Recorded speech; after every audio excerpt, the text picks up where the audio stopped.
करीब 12,000 रुपए प्रति माह कमाने वाला एक युवक वो बेहोशी की हालत में था। अचानक ही उसकी आंखें खुलती हैं।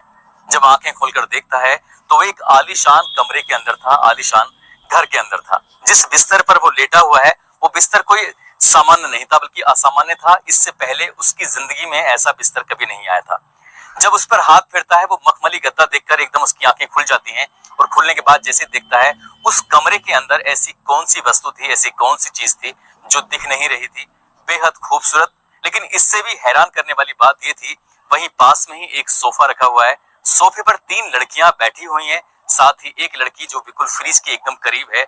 उन लड़कियों को देखने के बाद उसकी आंखें खुली की खुली रह जाती हैं। दरअसल उन लड़कियों ने अंडरगारमेंट्स पहने हुए थे, इसके अलावा कोई कपड़ा उनके तन पर था ही नहीं। वो सोचने पर मजबूर था। उसे ऐसा लग रहा था जैसे कि यही सपना था, लेकिन वो सपना नहीं था बल्कि सच सच था। ऐसा सच, इतना भयानक सच, उसने उस सच की कभी कल्पना नहीं की थी। एक लड़की उसके पास आती है, गिलास से पानी देती है, कुछ गोलियां देती है, कहती है इनको खा लो। वो लड़का ना नुकर भी करता है, लेकिन उसे मजबूरी में गोलियां खानी पड़ती हैं। उन गोलियों को खाते ही उसके शरीर में अलग तरह के बदलाव देखने को मिल रहे थे। उसके साथ जो होता है उसने कभी कल्पना नहीं की थी और आज इस बात की गूंज हर अखबार, हर टेलीविजन के वेब पोर्टल पर गूंज रही है। हर कोई जानना चाहता है कि आखिरकार उन 4 लड़कियों ने उस मजदूर के साथ ऐसा क्यों किया। आदाब, नमस्कार, सत श्री अकाल। मैं उस्मान सैफी। आज की जो सच्ची घटना मैं आपको सुनाने जा रहा हूँ, ये सच्ची घटना है पंजाब प्रदेश का एक शहर है जालंधर, और उसी शहर का एक इलाका लगता है कपूरथला रोड। दरअसल 21 नवंबर 2022 की शाम लगभग 7 बजे के आसपास, जब सड़कों पर पूरी तरह से अंधेरा था, स्ट्रीट लाइटें जली हुई हैं, एक मजदूर अपने फैक्ट्री से काम करके, चमड़ा फैक्ट्री से, और अपने घर की तरफ जा रहा था। तभी उसके बराबर में एक सफेद रंग की कार आके रुकती है, और जैसे ही कार आके रुकती है तो उस कार में से शीशा नीचे होते ही उस व्यक्ति की तरफ आवाज जाती है और कहती है, भाई साहब सुनो, आपसे बहुत जरूरी काम है। जैसे ही वो लड़का उस कार के पास पहुंचता है तो अंदर से एक पर्ची दिखाते हुए एक लड़की कहती है कि हमें इस पते पर जाना है, क्या तुम हमारी मदद कर सकते हो? हमें इस पते के बारे में कुछ जानकारी हो तो बता दो। वो कहता है कि मैडम, मैं तो एक चमड़ा फैक्ट्री में काम करता हूँ, मजदूर आदमी हूँ, ज्यादा पढ़ा लिखा नहीं हूँ, ये एड्रेस कहाँ का है मुझे इसके बारे में कुछ जानकारी नहीं है, मैं 400 रुपए रोज कमाता हूँ, इससे ज्यादा की मेरी औकात पे नहीं है।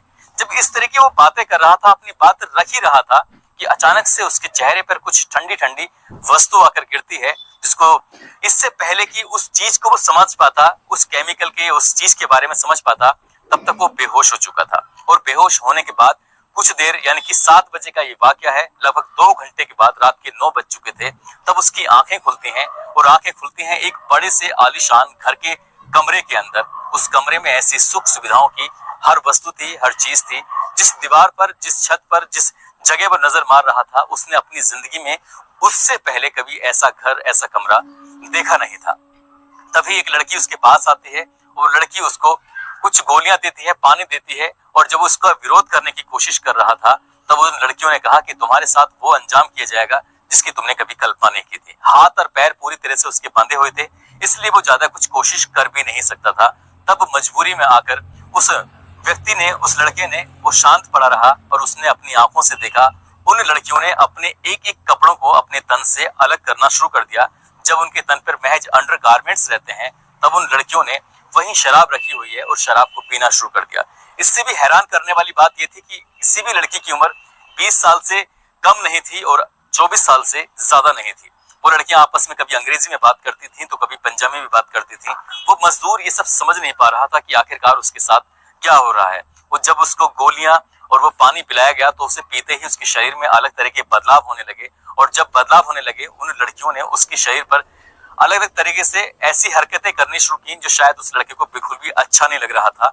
लेकिन जिस तरह से उन लड़कियों ने बारी बारी से, उनमें आपस में कंपटीशन होता है, कंपटीशन कुछ इस तरह से होता है कि बारी बारी से उसके साथ वो रेप करने लगती हैं, बलात्कार करने लगती हैं, जैसे क्या कोई पुरुष किसी महिला का या किसी लड़की का रेप करता है, बलात्कार करता है। वो रो रहा था, गिड़गिड़ा रहा था, कह रहा था कि मैडम, तुम मुझे जानते नहीं हो, मैं मजदूर हूँ, मैं गरीब आदमी हूँ, तुम ये सब क्यों कर रही हो? लेकिन वो चारों की चारों लड़कियां हवस की भूखी थीं, अंधी थीं, और शायद उन्हें कुछ भी उस अपनी ख्वाहिशों को पूरी करने के अलावा शायद उन्हें कुछ दिखाई भी नहीं दे रहा था। और धीरे धीरे करके रात के 3 बज जाते हैं। 3 बजे तक उसके साथ वो ऐसे ही घिनौना कृत्य, घिनौना काम कर रही थी। और जब 3 बज जाते हैं, जिस तरह से वहां से किडनैप करके उसका हाथ और पैर बांधकर वो लेके आई थी, ठीक उसी तरह से हाथ और पैर बांधकर उसको उसी जगह के उसी इलाके के आसपास फेंक देती हैं। अगले दिन वो लड़का सीधा थाने पहुंचता है और थाने जाने के बाद अपनी बात, अपनी परेशानी इससे पहले की बताने की कोशिश करता, थाने से बाहर ही वो वापस लौट कर आ जाता है, क्योंकि वो गरीब आदमी था। वो ये कहते हुए कि शायद पुलिस इसके खिलाफ कोई कार्रवाई करेगी नहीं करेगी, तभी वो लड़का अपने घर जाता है और घर जाने के बाद रात बीती हुई सारी बातें अपनी घर वालों को बताता है। यही बात उसके घर वालों के माध्यम से बात मीडिया तक पहुंच जाती है, और जब बात मीडिया तक पहुंचती है तो ऐसा कौन सा अखबार, ऐसा कौन सा टेलीविजन का वेब पोर्टल था या अखबारों में ऐसी कौन सी जगह थी जहां पर इस घटनाक्रम को पूरी जगह नहीं मिली। और जब लोगों को ये पता चला कि 4 बड़े घर की लड़कियों ने एक मजदूर के साथ रेप किया, बलात्कार किया, वो भी रात 9 बजे से शुरू होकर सुबह के 3 बजे तक वो ऐसे ही करती रही। साथ ही उन्हें जिस तरह का स्प्रे, जिस तरह की गोलियां, जिस तरह की चीजें उसको दी थी, उसके बाद उन्होंने अपनी उस हवस को पूरा तो कर लिया।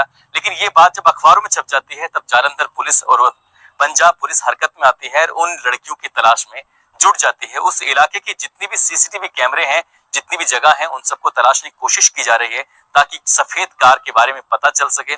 सफेद कार में बैठी हुई वो कौन कौन लड़कियां थी, किस घर की लड़कियां थी और किस घर में जाकर उसके साथ ऐसा हुआ था, इस सबकी जानकारी जुटाने की कोशिश कर रही है। लेकिन जब उस लड़के के पास पुलिस वाले और मीडिया वालों ने बातचीत करने की कोशिश की कि तुमने फिर एफआईआर दर्ज क्यों नहीं कराई, तो घर वालों ने ये कहते हुए इनकार कर दिया कि हमारा अपना ये आदमी जिंदा वापस लौट कर आ गया, हमें इसी बात की खुशी है।